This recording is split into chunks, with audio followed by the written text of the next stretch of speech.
Kids head back to school, routine shift, and trust me, your dog notices too. Today, I got 3 quick tips most people don't think about to help your dog adjust smoothly. Tip number 1, practice the goodbyes. Do not wait till school actually starts. Sudden change for your dog can be stressful.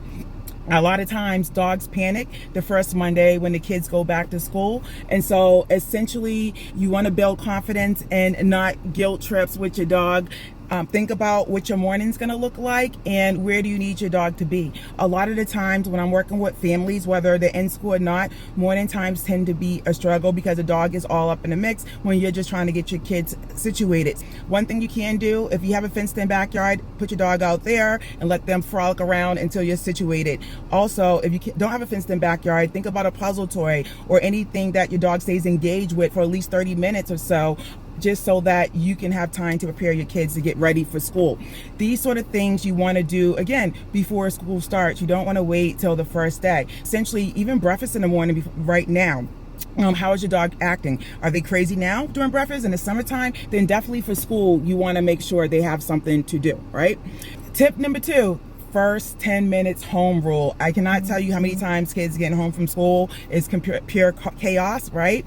The kids run in, backhands go flying, voices go up, and your dog's exploding with excitement like, yeah, let's go, time to have fun, right? And that whole little time they come home is a hot mess. The same thing you do in the morning, going out in the backyard, having your dog out in the back, giving them something to do just so your kids can come in and decompress. My golden rule of thumb is if you're busy, your dog has to be busy too. Otherwise, they find things to get into and get in trouble, or they have those unwanted behaviors. When your kids come home, definitely that's the time to make sure your dog has something to do.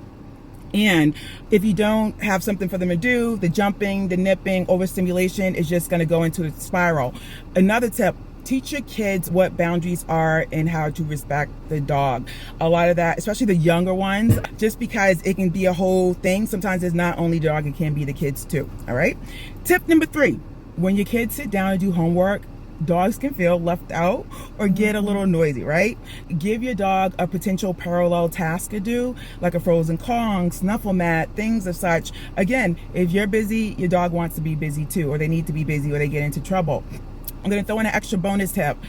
Exercise your dog as much as possible if you can before your kids get up for a morning. If that's too much, if you're picking them up from the bus stop, exercise them, meaning take them for a long walk. A tired dog is a good dog, and that's, you'll see, it's gonna transform things. Let me just go through the tips again. Tip number 1, routine. Make sure you get that in place now and think about what your dog's gonna do when your kids are starting to prepare to get ready and go out the door for school. Tip number 2, first 10 minutes when your kids get home from school, again, having your dog have something to do just so it's not crazy, and talking to your kids about boundaries with the dog. Tip number 3, when your kids are doing homework, making sure that your dog has parallel play so they don't feel left out. All these are small little tips that will get troubleshoot you getting yourself and your kids ready to go back to school, or whether they already went back. If you need to tweak some things, hopefully this has helped. But again, going back to school, any shifts in behavior is going to shift for your dog. Hopefully you got some great insight today. If you have any questions, drop them in the comments. Other than that, I'll see you next week for another great topic.